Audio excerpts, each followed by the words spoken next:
On second thought, Nate, never mind coming over for dinner. We're busy. Okay, see you later. So you see, nobody wanted to hear that about their life.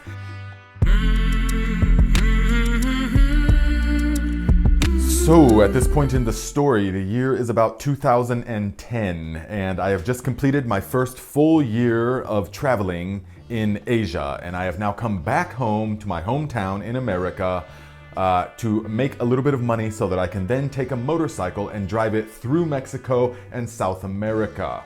But if you watch the last video, you will know that I am in a state of reverse culture shock.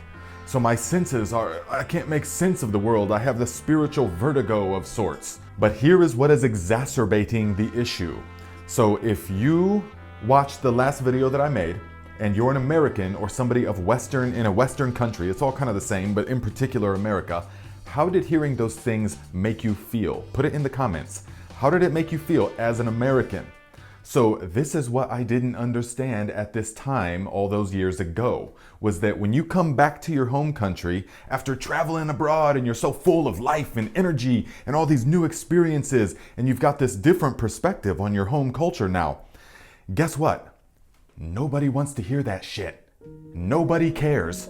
If your experiences were so profound and now you're coming down on their culture, your own culture that you grew up in, and it was fine for the first 24 years of your life, everything was fine. But now all of a sudden Americans are so gluttonous and they're so full of consumerism and all that. Nobody wants to hear that. And it alienates you even more. So I realized this for the first time when I came back, and I would have conversations with people like, "So Nate, good to see that you're back. What are you gonna do now? You looking for a job? I'm sure I could probably get your old job back at the factory." Yeah, right. I would never work that kind of job again. Selling myself into slavery? Are you kidding me? Walking every day into this building with artificial light and the artificial sound and all that so I can get some paycheck? Working every day? That's totally absurd. In Asia, people don't work their life away like that. They enjoy their life more with family and friends and good food, and they just relax more than we do. So no, I don't want my old job back at the factory. Oh, okay, well that's nice, because I literally have that exact job at the factory and I plan to be there for the next 30 years, so, well that's great. Talk to you later, Nate. Okay, see you later. See, I didn't understand this at the time, that people don't want to hear that kind of reflection about their own life. Yeah, I always wanted to take a nice long vacation like that, but I'm gonna wait till I retire. What are you talking about, dude? You're like 25 years old. You got 40 years before you're gonna retire. Don't you see what they're doing to you, man? They're forcing you to sell the best years of your life to the factory so that what, in 40 years from now, when you're getting old, you can enjoy some questionable kind of freedom once you're already in the sunset of your life? No thank you. I'm gonna travel now while I'm young and full of fire. Oh, okay. Well, that's great, Nate. I'm glad you see it that way, but thank you for crushing my dreams of enjoying my retirement. Okay, well, I'll see you later, Nate. Okay, see you later. Hey, Nate, glad that you're back. I want to invite you over for dinner to see my new house. We just got it built. Yeah, you see that big dually truck in the driveway? I just got that too. Yeah, we're living high on the hog. Dude, if you had seen what I seen in Asia, you wouldn't even be able to sleep at night, knowing that there are people that doesn't have anything. Whole towns of people, whole villages built out of tarps and sticks. They have nothing. But yet you've got this massive house and 4 cars. It's just not right, man. It's just not right. Ah, okay. Well, okay, thanks. You know, on second thought, Nate, never mind coming over for dinner. We're busy. Okay, see you later. So you see, nobody wanted to hear that about their life. And so that was exacerbating the feeling of alienation. All my friends were seeming like aliens. Everything, there was this pull to conform. Once you come back to the home culture, then everybody's got jobs. Everyone just works all the time, every day, day in and day out for their whole life. And it's just given. You don't think anything about it. It's not, when you're born and raised into that culture, it's just the substratum by which you exist. And so you don't have to think about it. But once you go away and you see things are done totally different in other parts of the world, then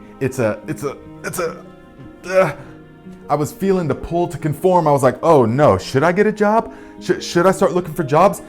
And should I start looking for an apartment? Oh wait, do I need a car? Oh wait, I was just feeling totally alone and isolated like an alien and full of anxiety. And when all of a sudden I received an email, and it was from her, my island lover. The email was titled, "Let's do it again."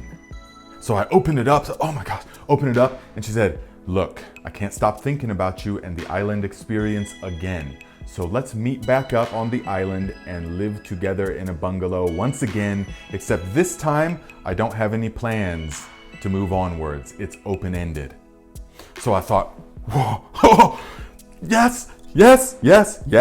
Okay, so all the motorcycle plan to to South America through Mexico, that can just put on hold. I will put the motorcycle into the garage and then I will go back to the island. So immediately the breath of fresh air came. Oh my God, I'm getting out of here. This feeling of loneliness and despair and depression and all of that, I'm out of here.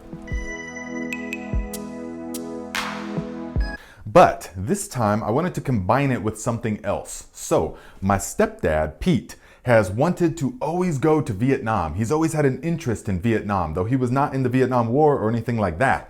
But he's always been very intrigued in Vietnam. And so me and my mom conspired to gift him a month exploring Vietnam and Cambodia. And I would be his tour guide. And so we made the plan and the day of departure came.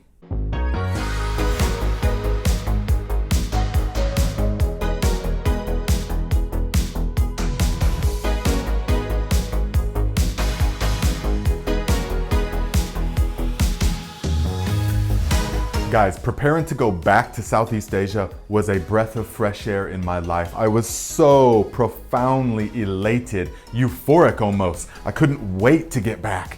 And so, but things were different now. Now that I knew what the world was like, now that I knew that you could survive and that it's not scary and it's disastrous like we're led to believe in America, now that I knew all of this, everything was different. My confidence was through the roof. So now I was like a real traveler.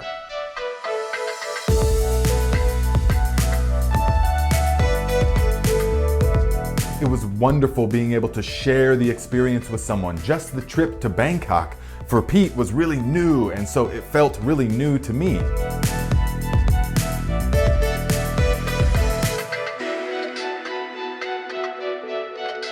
And guys, let me tell you, when I stepped off that plane in Bangkok and out of the airport, and I was hit with that hot, humid, diesel fumes, sewage, smog, spices, just the whole aroma, I took one breath and said, oh my God, I'm home.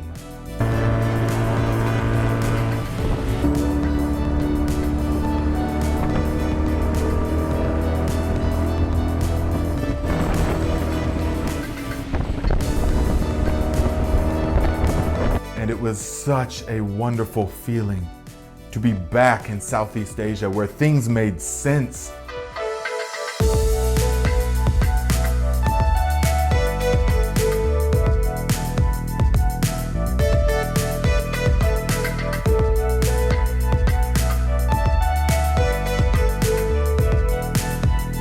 Where people aren't all hung up about things like finishing all the drywall on the house and painting the trim and buying this and buying that and remodeling this and the facade of this.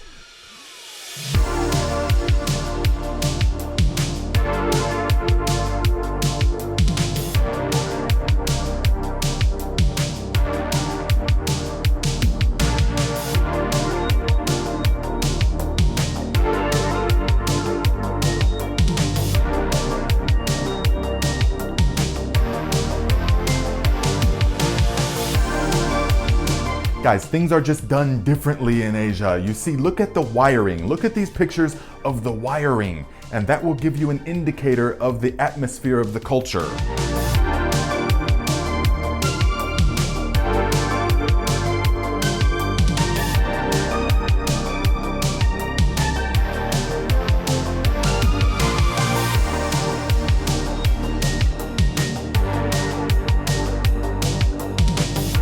felt so good to get back to the land where there is no health codes and all of this kind of codes. Everything's got to be so expensive and done in a certain way in America.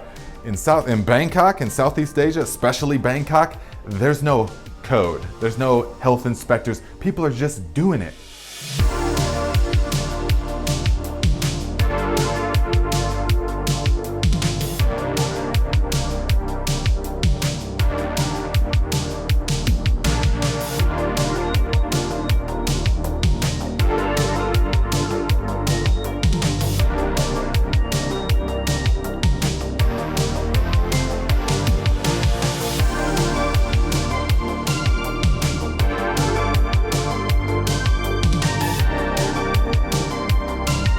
Look at this guy selling used dentures.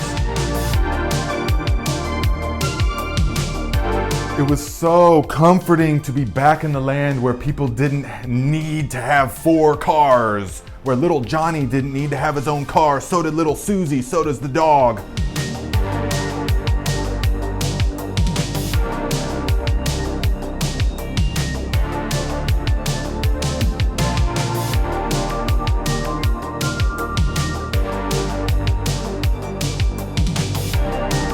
It was the craziest sensation of my life up to that point, because it was coming back to Bangkok that I felt I was finally home.